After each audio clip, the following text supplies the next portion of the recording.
Greetings, people of Earth. Welcome back. My name is Jax. Join me for a beautiful view and some hopefully insightful words. Today, we are talking about how nobody likes a pessimist. Now, I gotta say first, I'm an optimist and I don't believe in making people feel bad for their worldview or their perspective. But we do need to talk about the idea of a pessimist, how they interact with the world. Is that the optimal way to interact with the world? And what we can do to not only help those who are just inherently negative, who see the glass half empty, but also talk about what you as a pessimist can do to maybe improve your life a bit, maybe to make things feel a little bit brighter under the sun.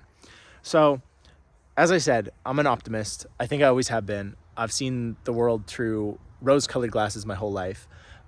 Frankly, in my belief, in my view, I think the world is an amazing, amazing place, and it's full of just absolute wonderful, incredible things, from the olive trees that I'm sitting under to the crazy food that we have invented throughout history to the technology and the medicine and so many things. I'm in awe of the universe, of the world, and how it works.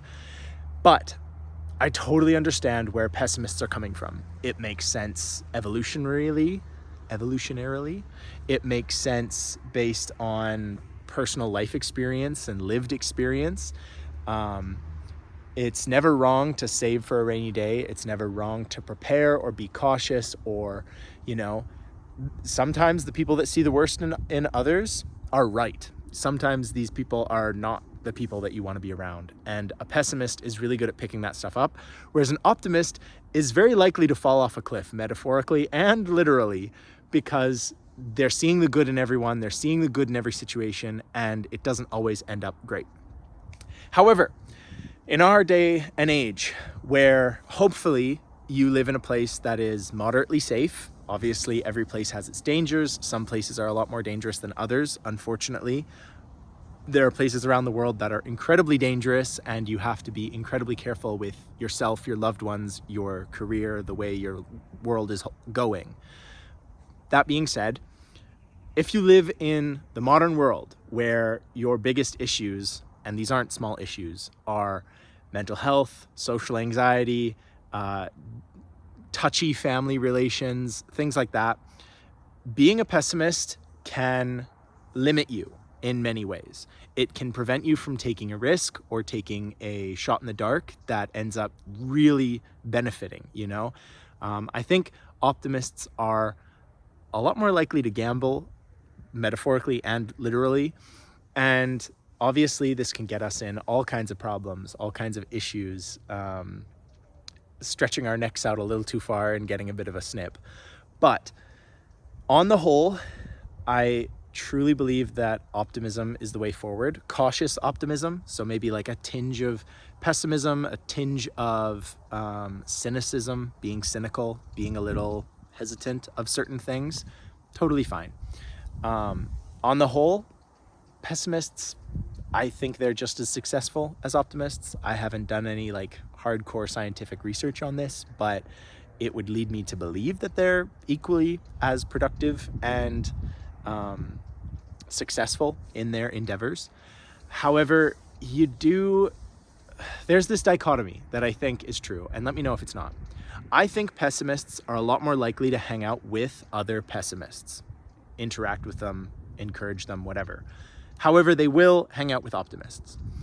I think optimists tend to want to be around other optimists. I have some friends who are pessimistic, some who are optimistic. I find a greater energy, a greater vibe with other optimists. So if that's the case, then a pessimist somewhat limits themselves by being overly negative, more negative than others, in the relationships and connections you can have. And in life, in our human society, we're social animals. Your connections and your relationships with other people are incredibly important.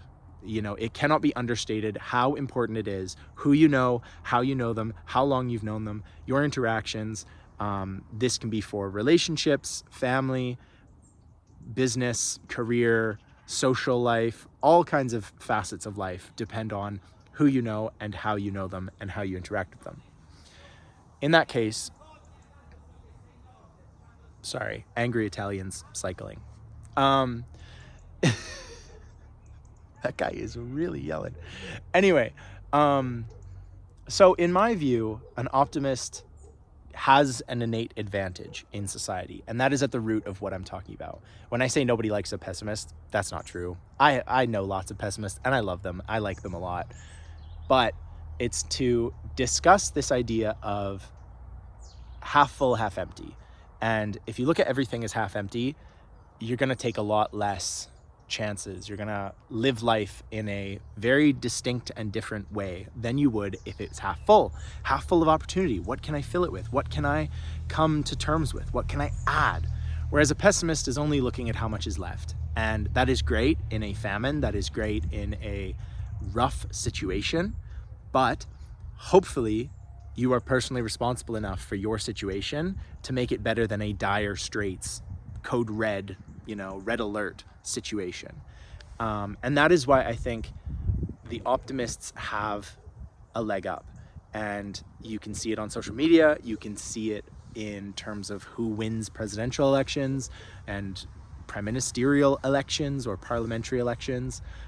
You can see it as I think the vast majority of highly successful people are optimistic. They are really driven to their goal because they believe that they have a skill or a service or something that they can provide, something they can add to the world in any way, shape, or form. And as a result, I do think that you get this tendency to see optimism win out. And what's not talked about a lot is when an optimist loses, because they spiral and they're fighting loss and they've been defeated and they feel like a loser. But I think optimists bounce back more. And again, I'm generalizing a huge amount, and I realize this, but this is why you come for YouTube videos, right?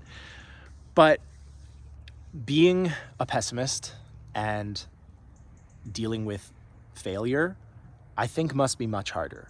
I struggle with failure. I really struggle when I get knocked down, when I don't succeed. But I always come round, time heals all wounds, and I recover, I regroup, and I go and conquer, or I try to, and we will see how that goes. But a pessimist must have a really hard time. And if you are a full self-described pessimist, please let me know how you deal with loss and failure. And does it discourage you from trying new things? Does it discourage you from mastering the thing that you were trying to master, or win the thing you were trying to win? Because I'd be so interested, because again, it is so different than how I see the world. It takes all types, but I think 100% of anything is going to lead to failure, and 100% pessimism, even 100% optimism, it can really be a failure. I think life is really about taking opportunities and chances when they arise, or deciding not to. And an optimist has this innate advantage. Pessimists, please let me know what you think of that, because I really don't want to sound like I'm prejudicing 50% of the human population. But I just have this nagging feeling that a pessimist has a much harder go of it. And maybe a pessimist has had a harder go of it in their life growing up. I had a tumultuous childhood, and there were events and things that happened that are pretty dark and pretty bad and pretty severe and horrible, but they all shaped me to be who I am, and they did not detract from my curiosity and wonder about the world and everything that the world is. So I'm just curious. I'm just interested. I want to sit a pessimist down and ask them all these questions, but a pessimist doesn't really want to talk to me like that, because I gush and I'm super optimistic. And for a pessimist, that's about the worst thing that you can be in a room with. So apologies to anybody who finds me a bit off-putting, but I can't help it. I am who I am, and you are who you are.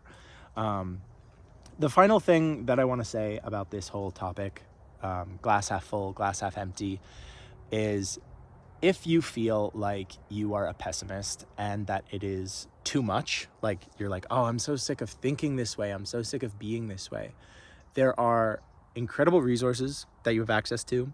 The internet and infinite information being one of them. Therapy, connecting with people you love, just being really honest with people. It can be really hard to open up and talk to people about your issues and what you're going through, but it is super important. And in general, I'm not going to say something stupid like just feel better, because that's not helpful and that's actually toxic positivity. So it's not a matter of that.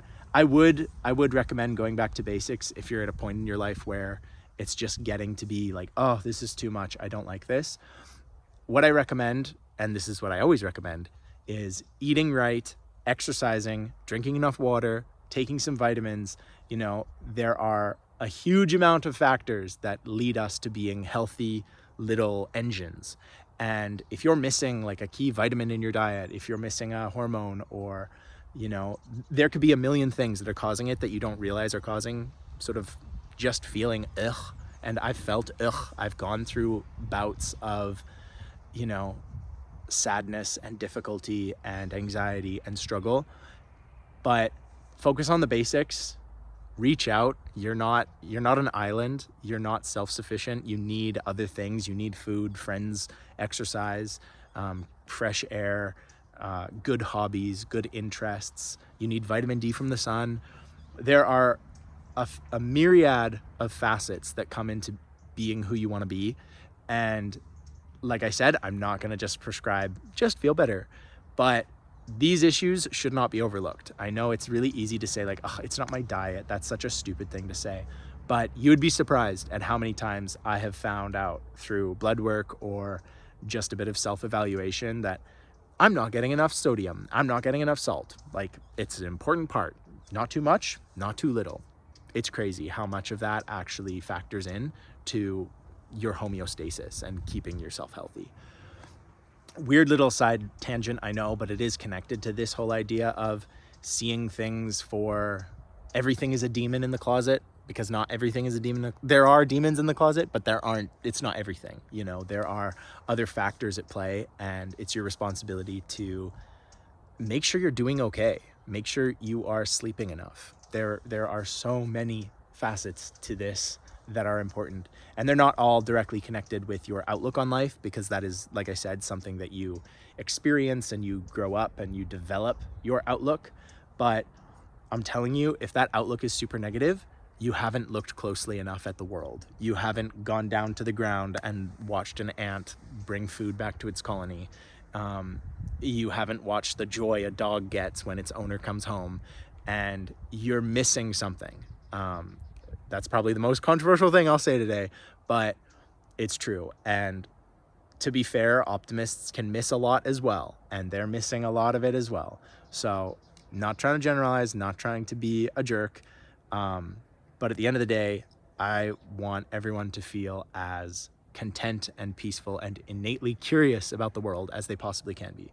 So nobody likes a pessimist. Sorry, pessimists probably know that. It's a fact. I'm saying it as kind of tongue-in-cheek, obviously. But it's hard to be positive around someone who is just so negative. And a little negativity might save your life. A lot will ruin it. That's all I have for today. Thank you for watching. Be kind with me in the comments, or feel free to rip me totally apart. Yeah, let me know what you think. And I love you. I hope you're doing well. I hope you're having an amazing day, week, month, year, century. Whatever you're having, I hope it's amazing, because it's an amazing world. Don't get dragged down with all the doom and gloom in the media and social media and all the medias. Yeah, as always, I'll talk to you guys tomorrow.